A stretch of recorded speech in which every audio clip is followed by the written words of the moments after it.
Ola chicos, hoxe imos comezar co tema 16 que se denomina os microorganismos e os virus. Primeiro temos que coñecer que é a microbioloxía. Esta é a ciencia que estuda todos os seres microscópicos. Dentro dos seres microscópicos vamos a ter seres acelulares e seres celulares. Neste debuxo vemos mellor en que consisten cada un deles. Dentro dos individuos ou microorganismos acelulares vamos a ter os virus, os viroides e os prións. E dentro dos organismos celulares vamos a ter procariotas e eucariotas. Dentro dos procariotas temos bacterias e arqueas e dentro de eucariotas temos protistas, plantas, fungos e animais. A diferencia fundamental entre procariotas e eucariotas, seguro que a recordades, pero sería que os procariotas non teñen unha envolta nuclear protexendo o material xenético. En cambio, os eucariotas sí que teñen envolta nuclear protexendo o material xenético, polo que os eucariotas son organismos máis evolucionados. E estes organismos non celulares denomínanse así porque non fan as tres funcións que realizan os organismos vivos, que son nutrición, relación e reproducción. Algunha delas non a fan de forma independiente. Aquí podedes ver unha imaxe de virus, outra de viroides e outra de prións. Entón, vedes, por exemplo, aquí o virus, o viroide, que sería unha cadén de ácido nucleico, ARN circular. En cambio, aquí o virus ten proteínas, ácido nucleico e cuberta. É unha forma celular máis sofisticada. E logo temos os prións, que son formados por proteínas, non por ácidos nucleicos. Recordade que os prións son os que producían a enfermidade das vacas tolas. Aquí tedes exemplos de virus, por exemplo, o VIH, o virus da hepatitis B, un adenovirus, o virus do ébola, un bacteriófago e, como non, o virus de moda, que é o coronavirus, que aquí temos algunha das imaxes de este tipo de virus. Logo, máis adiante, neste tema veremos máis profundamente en que consisten cada un deles, e xa falaremos tamén dos coronavirus e, neste caso, no que agora nos ten confinados, que é o COVID-19. Entón, os virus son moito máis complexos que os viroides e os prións, como xa dixen, están formados por cápsula proteica, molécula de ADN ou ARN e, ás veces, tamén algunha cuberta. En cambio, os viroides e os prións, como vedes aquí, son máis sinxelos. Os viroides é ADN circular que o que fai é parasitar plantas. Vale, por exemplo, di el PSTV, que causa la enfermedad tubérculo fusiforme en la patata, provoca que la patata infectada forme tubérculos alargados y retorcidos. Y también puede afectar a las plantas de tomate. Y luego tenemos aquí un prioide, lo que pasa es que, a ver, vamos a quitar esto. Prioide que es una estructura parecida a un virus, pero en vez de tener ácido nucleico tiene proteína. Entonces, eso produce entre ellas una enfermedad muy grave, que fue la enfermedad espongiforme bovina. A esta enfermedad también se le llama enfermedad de las vacas locas. Despois de introducir o que eran as formas acelulares, imos ver as formas celulares, que como xa dixemos, divídense en procariotas e eucariotas, e dentro dos procariotas temos as bacterias, que pertencen ao reino Moneras. Aquí temos unha gran diversidade de fotos de diferentes tipos de bacterias, que xa veremos a continuación de que tipo son. Dentro dos eucariotas temos dous tipos de microorganismos, os heterótrofos e os autótrofos. Os heterótrofos son os microorganismos que necesitan, non son capaces de sintetizar a súa propia materia orgánica e necesitan alimentarse de outros microorganismos que sintetizan materia orgánica. Dentro deles os hai con parede e sin parede. Con parede serían os fungos e sin parede os protozoos. Aquí temos algunha imaxe de diferentes tipos de fungos, que son as setas que nos coñecemos, os liques, os liques son unha asociación dun hongo, dun fungo e dunha alga, que o veremos despois. E tamén temos aquí unha imaxe de protozoos.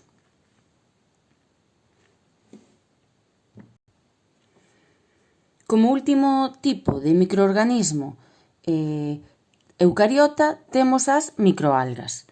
Tanto as microalgas como os protozoos pertencen ao reino protoctistas, que tamén veremos despois, consiste todos esos reinos. E aquí temos unha imaxe de diversas microalgas. Como vedes, microalgas, como a súa propia palabra indica, son algas microscópicas. Son algas moi pequeniñas. Vedes, aquí hai un montón de microalgas. A ver, aquí podemos ver diferentes formas das microalgas. Vedes?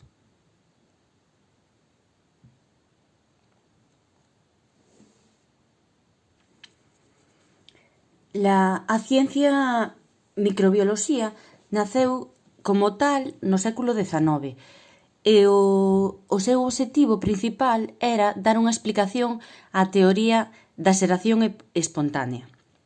Esta teoría o que afirmaba era que a partir de materia inerte podía xurdir materia viva. E aquí temos exemplos.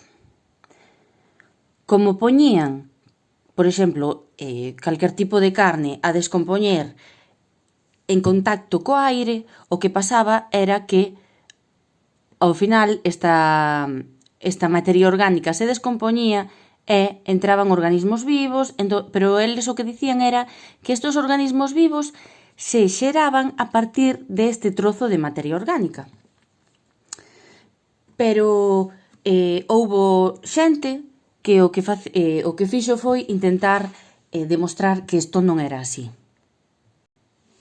Se nós deixamos un trozo de carne ao aire, este trozo de carne, ao final, van a entrar larvas, van a entrar os insectos poñen oviños, entón, por iso aparecen insectos. En cambio, se a carne a deixamos tapada e non pode entrar ningún tipo de ovo, insecto e tal, non van a aparecer moscas, ningún tipo de insecto dentro. Entón, non é verdad que a partir de esta materia inorgánica se pode formar e poden aparecer organismos vivos. Aquí tedes tamén o mismo exemplo. Aquí, como non está pechado de todo, non está tan pechado, si que entrou unha mosquiña, pero aquí xa está totalmente pechado este bote, entón non entrou nada. Aquí vedes outra imaxe. O trozo de carne, están as moscas, poñen larvas, En cambio, o frasco, ao estar pechado, non entran nin moscas, mira, aquí xa poñen as larvas, pero en riba. Entón, non entran, aquí non pode aparecer nova materia viva. É imposible. Entón, a teoría da xeración espontánea non é verdad. O principal detractor desta teoría da xeración espontánea foi Louis Pasteur, que demostrou que se nós esterilizamos utensilios e utilizamos tamén recipientes herméticos e ambientes esterilizados, esta carne non vai empodrecer, como lle pasaba aquí nesta imaxe. Entón, se esta carne, se está en contacto co aire, sí que se se vai pudrindo. Entón, este home, Louis Pasteur, ademais deseñou o proceso de pasteurización. Que é este proceso? Pois é un proceso que se leva a cabo para reducir a poboación bacteriana de calquer tipo de alimento. Sométese o alimento a 71 grados durante 15 minutos e así reduces moito a cantidade de bacterias que pode haber nel.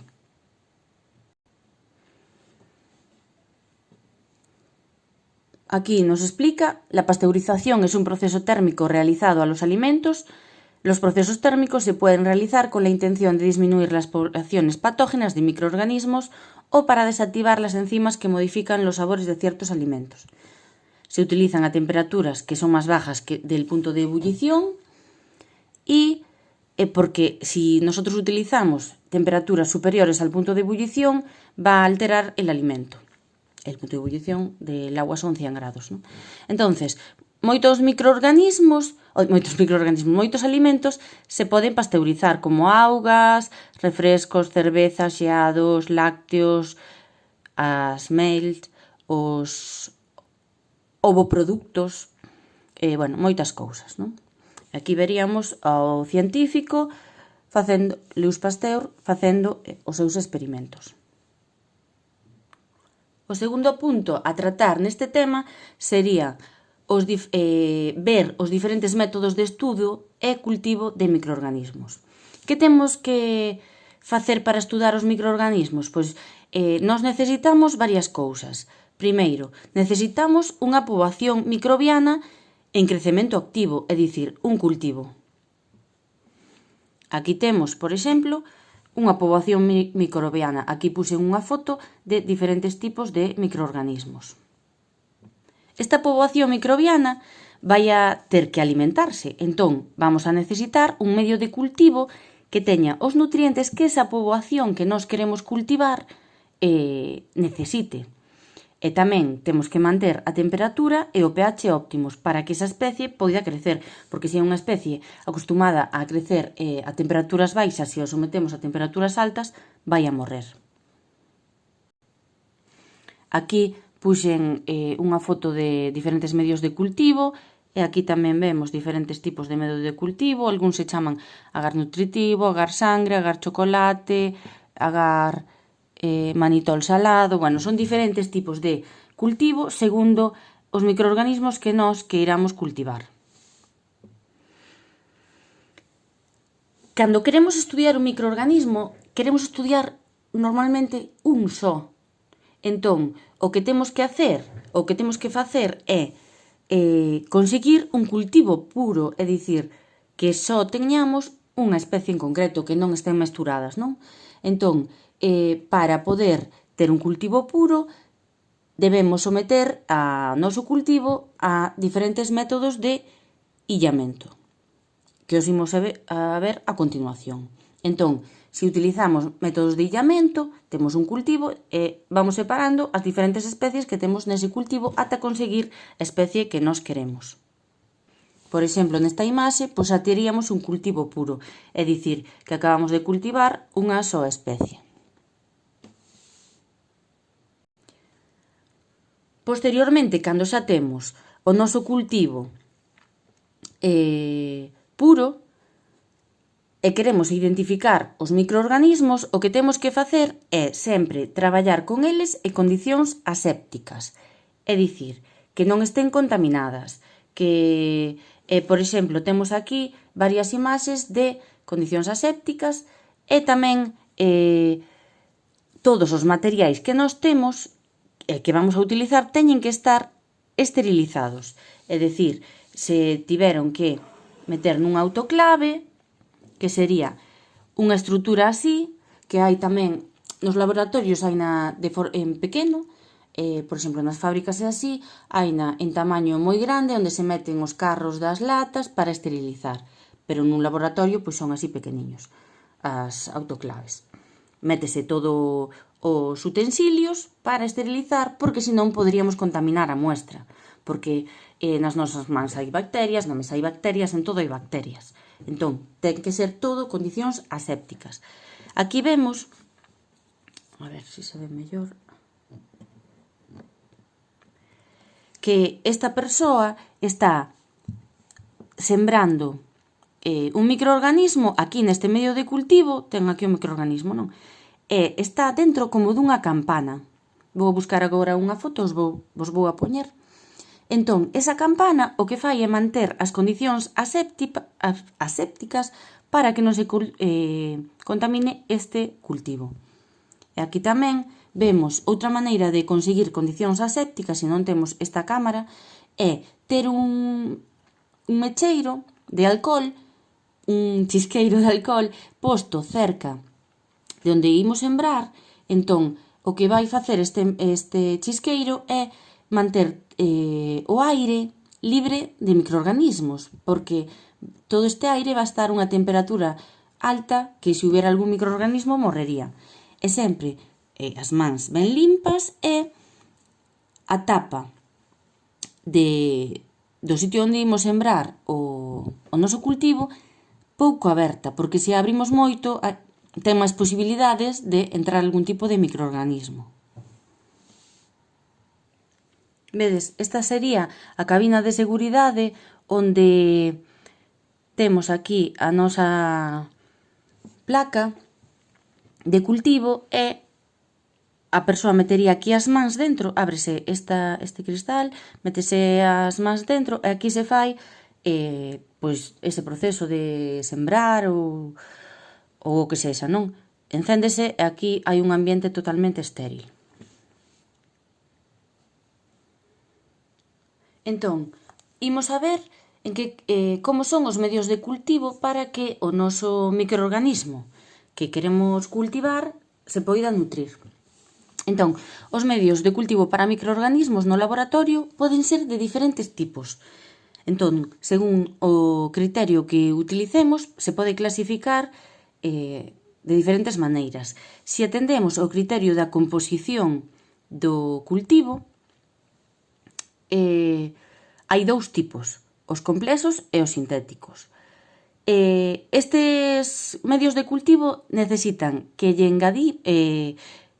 proporcionemos bioelementos como, por exemplo, carbono, nitróxeno, fósforo e oligoelementos, ferro, cobalto, manganeso, para que o microorganismo que nós queremos que creza poida desenvolverse de forma correcta. Entón, segundo a composición, temos os dous tipos, os medios complexos e os sintéticos. Os medios complexos non teñen unha composición definida e son, por exemplo, un caldo de carne. Aquí vemos unha imaxe dun bote que ten un caldo de carne. Entón, o que se fai cando se ten un medio de cultivo así sólido, que logo imos ver que temos diferentes tipos de medios de cultivo, pero por exemplo, ven como en pó. Entón, se mistura, se colle aquí o que están facendo é collendo a cantidade necesaria que xa está estipulada, imaginadevos, pois 10 gramos para misturar con, non sei, 500 mililitros de auga. Entón, aquí teñen o caldo de carne en pó, a auga, e o que van a facer aquí é botar a auga, o medio, quero dicir os pós, se mestura e xa temos o caldo de carne preparado.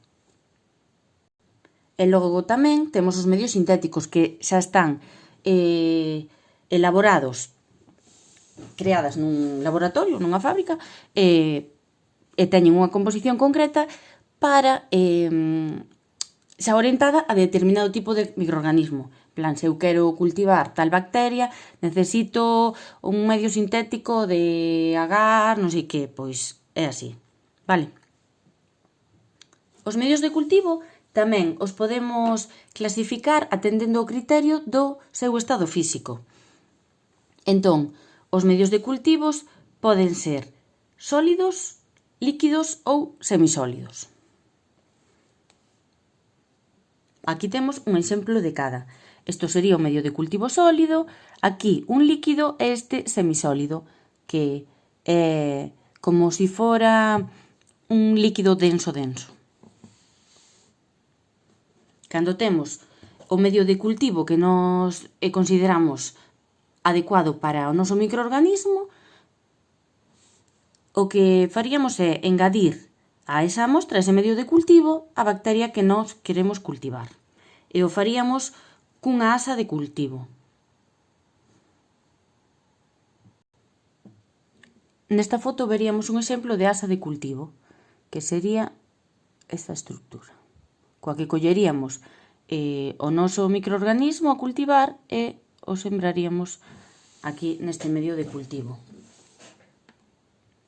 Outro tipo de clasificación dos medios de cultivo sería utilizando o criterio de a utilidade que teñen estes medios de cultivo. Entón, temos os medios de enriquecemento que se utilizan cando está crecendo de forma moi lenta o noso cultivo, entón lle añadimos un medio de enriquecemento. Logo hai os medios selectivos, que son medios que só permiten o crecemento dunha especie e inhiben o crecemento de outras especies, entón así facilítanos que só crezca a especie que nos queremos. E logo temos os medios indicadores, que para que serven estes medios? Pois, se nós temos un cultivo mixto, é dicir, de varias especies, o que vai a facer este medio indicador é, nos sembramos esas especies neste medio. Entón, vamos a poder diferenciar os diferentes tipos de especies nese medio. Estes medios conteñen un substrato específico e un indicador. Entón, as colonias distínguense en función da súa capacidade para levar a cabo unha determinada reacción que o indicador que ten este medio pon de manifesto. Por exemplo, este sería un medio de cultivo diferencial e vedes que aquí hai dous tipos de microorganismos, uns crecen así desta maneira e os outros o que fan é ao redor do microorganismo crean unha especie de halo máis claro. Entón así nos daríamos conta de que un microorganismo é este e outro vese por aquí. Aquí temos un exemplo de un medio selectivo e diferencial, que o que fai é diferenciar estafilococos. Fixadevos, os estafilococos que fermentan o manitol se visualizan como colonias amarillas e os que non fermentan o manitol serían estas colonias vermellas. Nesta imaxe vemos esta mesma clasificación. Aquí temos os medios de enriquecemento que favorecen que creza un microorganismo que non está crecendo debidamente. Os selectivos permiten que creza un determinado microorganismo e os diferenciais o que fan é diferenciar bacterias que están na mesma poboación porque cada unha delas, pois, por exemplo, cambiará de cor no medio, bueno, o que vimos antes. Ao comezo deste segundo punto, falábamos que íbamos a ter que utilizar métodos de illamento de microorganismos. Que son? Pois, son métodos que nos facilitan reducir o número de microorganismos da nosa mostra inicial ou separar dunha mostra cepas de microorganismos do mesmo tipo metabólico. Entón, separaríamos esas cepas do mesmo tipo metabólico e despois cultivaríanse noutro medio que nos interese. Hai diferentes tipos de métodos de illamento. Un deles sería o método de illamento por esgotamento de asa en superficie. Este método consiste en coller unha asa de sementar. O que fai esa asa é, collemos o cultivo, vese aquí mellor. Primeiro esterilizamos a asa. Logo, collemos